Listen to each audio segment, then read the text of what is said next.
রাজ্য জুড়ে যেখানে একেবারেই সংবাদ শিরোনামে থাকে মিল বন্ধ হওয়ার খবর, সেখানেই আবারও নতুন করে একটি মিল উদ্বোধন। শিবওয়েল সেকেন্ড ইউনিটের আজ শুভ উদ্বোধন হয়ে গেল বিশিষ্ট সমাজসেবী শিল্পপতি জাকির হোসেনের ছেলে লিমবাবুর হাত দিয়ে।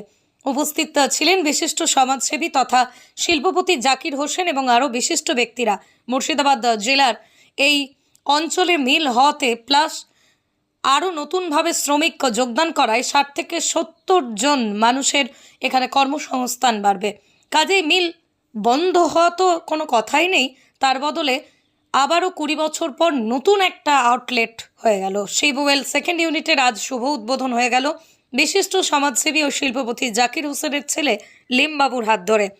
সতীর সাজুর মোড় 12 নম্বর জাতীয় সড়ক সংলগ্ন শিবওয়েল সেকেন্ড ইউনিটে এই মিলিয়ে আরও 60-70 জন এলাকার মানুষ কাজ পাবেন। এখানে কর্মসংস্থান তো বাড়লই, সেই সঙ্গে উৎপাদনও বাড়বে এবং মুর্শিদাবাদ যেখানে বিড়ি অধ্যুষিত একটা নিম্ন অঞ্চল, সেখানে একটা কাজের সংস্থান বাড়ায়, মিল হওয়ায় কর্মসংস্থান বৃদ্ধি পাওয়ায় তারাও উন্নতির শিখরে গেল, তা বলাই বাহুল্য।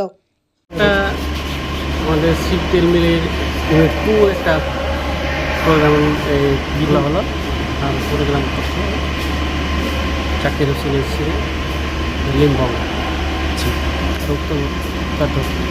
কি নাম এটা?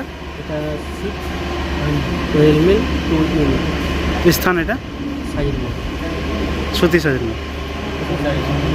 আপনার নাম? মোহাম্মদ আশরাফ।